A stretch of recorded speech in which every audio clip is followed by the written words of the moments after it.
Absolutely fantastic. Great song from a singer-songwriter out in SA.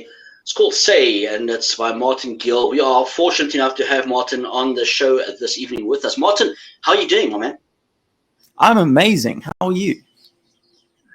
Fantastic. Considering the amount of technical difficulties we've had, I am absolutely fantastic. Thanks for asking, man. Welcome to GQ Radio. Thank you very much for having me. It's very cool to be a part of it. I'm going to be honest with you. The first time I've ever heard a song from you is this time round. I'll be honest with you. I've been out of the game for a few months, and I know in that past few months a lot of things have happened, obviously, in your musical career as well. So I apologize for everyone that's listening. I must be honest, when Mel sent me your email with regards to the track, I was blown away.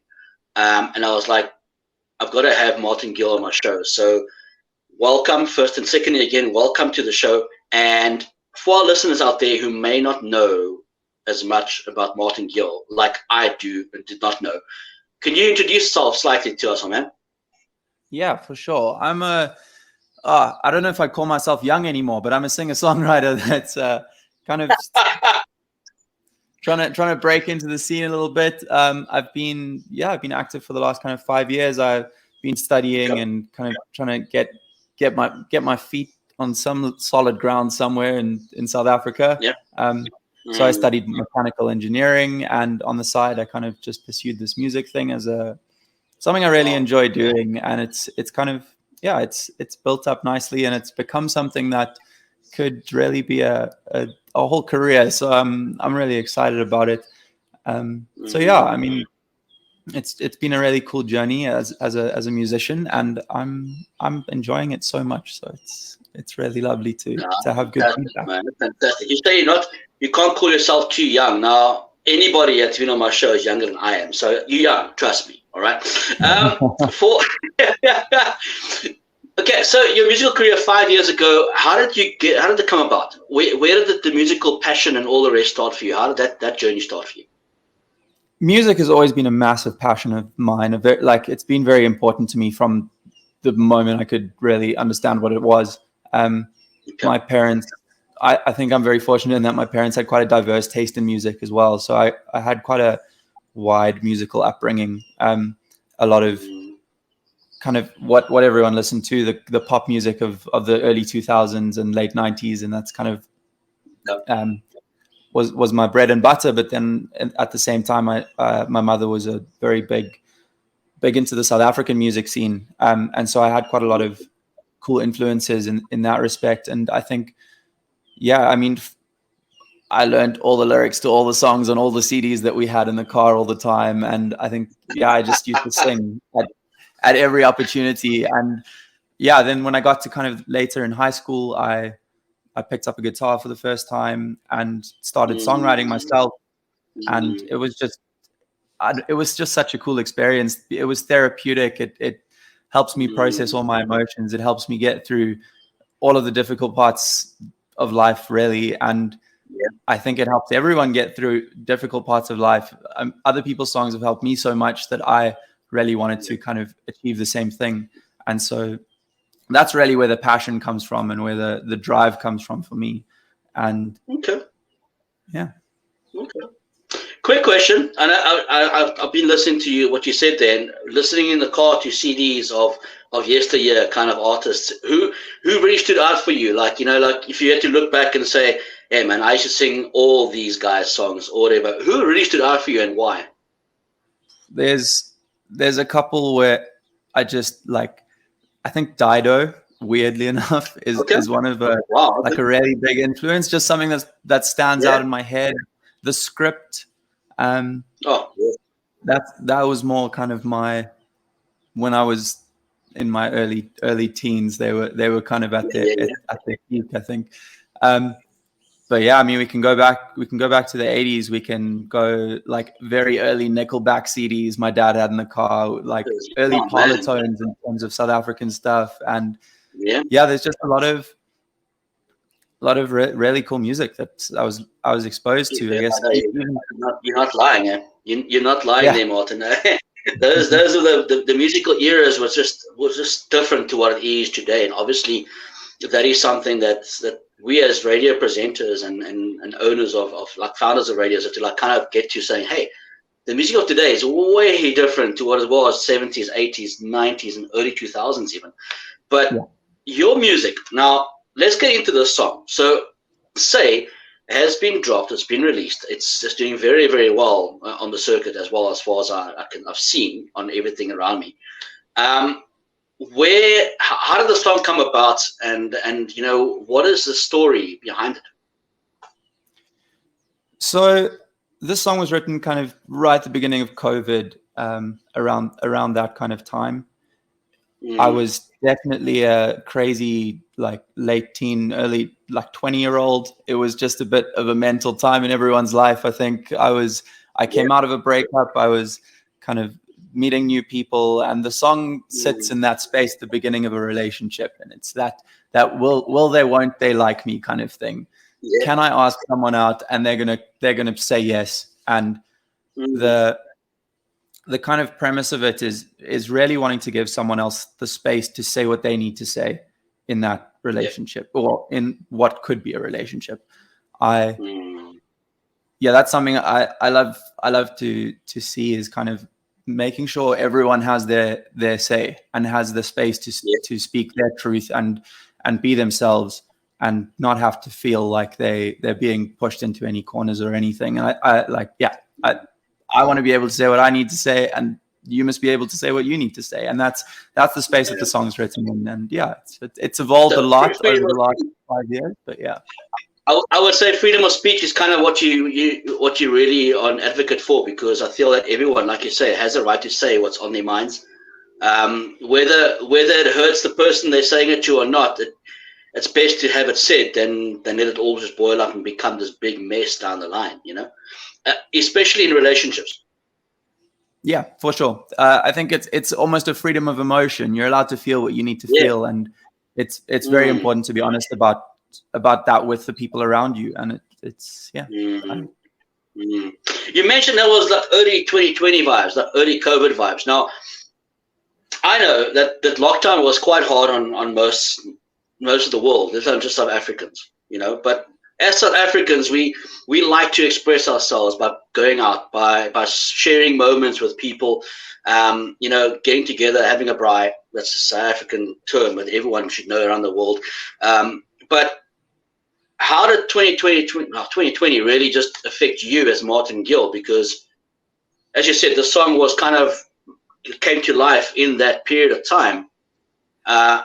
How did that affect you mentally, or you know, how did you deal with 2020 itself?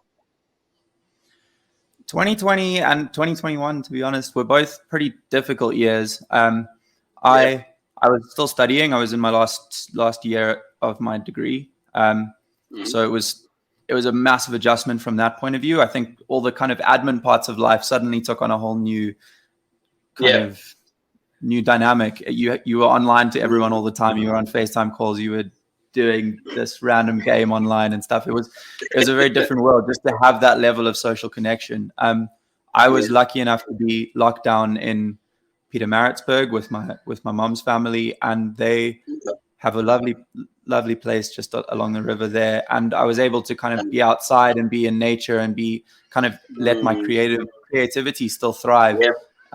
So I pretty much recorded an EP by myself in my bedroom for 6 months while I was studying. And it changed my life. I think it gave me the opportunity to really sit down and focus on what I was feeling and how I wanted to process that. And creating music, writing music and singing it around your own house and in your bedroom and having fun with it is one way of processing. But sharing that with the entire world is a completely like new level of kind of emotional communication. So it was really fun to kind of have that new experience, and I'm really grateful for COVID because it gave me that opportunity. So That was something I was going to point on, is that some people have come out of COVID saying, you know what, gee, what a terrible time it was.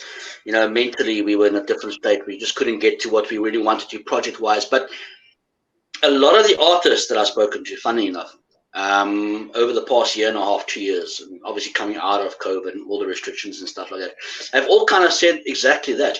I think it was a point where a lot of creativity was coming to fore because you had so much time, to literally shut down everything else that you were kind of busy with all the time and actually focus on that project of yours or that passion that you were trying to get to and stuff like that. I mean, for me personally, COVID and lockdown was a point where I became a photographer, and I took out the camera for the first time in flipping 10 years, kind of thing. So that there is kind of, I think it's kind of been a catalyst for you personally to actually push your musical career to a point now where it is today in 2023. Where do you see where would you see yourself in the next 5 years in your career? What kind of goals has Martin Gill set out for himself? I just want to keep building the momentum, to be honest. I'm not really trying to set very specific goals. I think we all as creatives crave that moment where suddenly something clicks and you move up 10 levels in the industry, kind of thing. But I also think it's important to kind of just manage those expectations a little bit. It might be that you have some moments that do boost you 1 or 2 levels, and those are so important to be grateful for at the same time. So I'm really just hoping that I can keep building that kind of one step at a time, climb the ladder one rung at a time, and try and still be very happy in what I'm doing in 5 years' time, and still making a difference for other people as well. I think if I can keep producing music and writing songs that mean a lot to me and to the people around me and to anyone who's listening to them, then I'm going to be very, very happy wherever I am. So that's my yeah, well said, well answered. Sometimes that's a very tricky question to actually get to answer to, because some people have these wild expectations about their careers and I want to be a Grammy nominated artist in the next 5 years kind of vibe. Now, you've mentioned there are levels that you obviously have to reach in the career itself, and obviously some of those goals that you may have wanted to achieve already you have achieved. Can you mention maybe 1 or 2 of those goals that you've kind of achieved unknowingly, like getting there at a space of time? What kind of stands out for you over the past few years that really put you to a place where you're like, hey, Martin Gill could be a name that's known, Yeah, I think some nice things to tick the box was, the first thing was to go and play a show in front of people. That was a massive stepping stone for me. It's I was quite shy 5 years ago, and I'm a totally different person now because of having been on stage and being like just kind of making myself vulnerable in front of thousands of people sometimes. So that's a very cool experience. That's a very cool little milestone. Releasing music is another one, no matter what the reception to it is. And and I think after having done those kinds of things, then you start kind of dreaming a little bit. You're like, okay, now I can be a musician. I have the ability to do this. And then you're like, oh, I want to I saw Ed Sheeran was coming to South Africa, and I said I said to my friends, I was like, I'm going to open for Ed Sheeran. Watch me do this. Like, I've got 1 year. This is going to happen. And it didn't happen, but it's like, that's the kind of goal I was setting for myself at the time. It was like really high standards. Just go really hard at this and see what happens. And then, and then COVID came around, and it all kind of, all those little, I want to do this thing soon kind of fell away a little bit. But it gave me time to reset and kind of rethink my whole approach to it. And now in the last year, I've played really, really, really cool shows. I've opened for Callum Scott twice when he's come now to South Africa. I opened for Ronan Keating down in Cape Town earlier this year as well. And they're artists that are just, they're A-list. Like there's no 2 ways about it. They're massive. And I think if you'd kind of given me if you'd said, Martin, you're going to open for Callum Scott and Ronan Keating at some point in your career, and you would have said, cool. And you're going to rock there, and you're going to rock the same crowd that they're rocking. I think I would have bitten your hand off as like a 2-year-old being like, I'm going to be a singer. And it would have been crazy. So I think when these things happen, it's always, you always want a little bit more. I think it's easy to get kind of caught up in the moment a little bit. And not really appreciate all the things you're doing. I'm sorry about my cat in the background, but all good, all good. But it's yeah. I mean, looking back on those now after a couple of months, it really has kind of settled in that I've achieved some really cool stuff already. And the more I'm grateful for that, the less hectic it all feels to try and make more progress. So absolutely honest. And I mean, I love the fact that you're so down to earth with regards to what you have kind of achieved. You know, for some people out there, I mean, like any musician coming up, like at the moment, to have opened up for the likes of Callum Scott, for Ronan Keating, that there is like, oh my gosh, you know, like, damn, I've actually done that. And you know, that you kind of almost have to pinch yourself and realize, but I've just shared a stage with A-listers, like you said. For up and coming artists out there, just like we wrapping up the conversation vibes, what kind of advice would you as Martin Gill be able to give them first and foremost, and what kind of advice would you be able to give yourself as a 16, 17-year-old, if you had to look back? I think just being more, like, very confident in what you have to offer. Don't try and be the lead singer of a band that you like. Be yourself.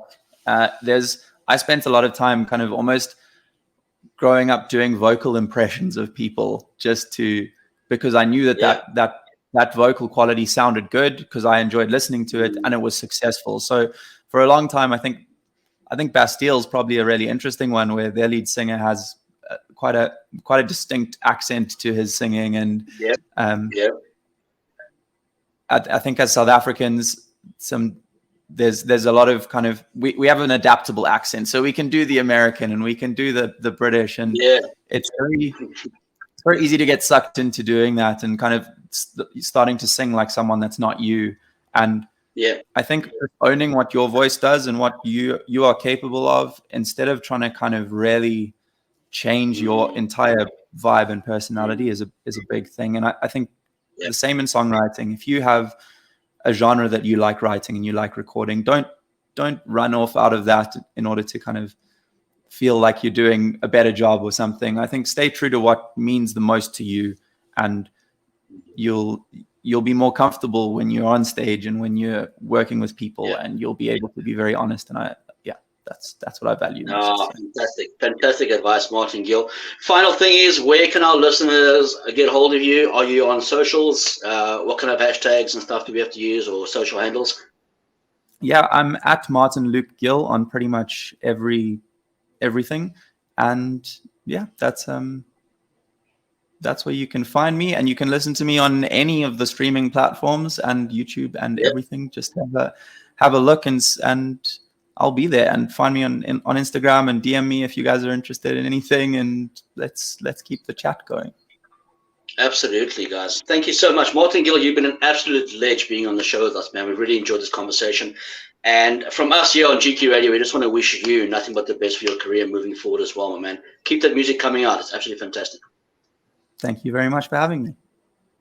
Absolute pleasure. Guys, we're going back into a music break. And as you said there, Martin Gill is available on all social media platforms. Go check him out.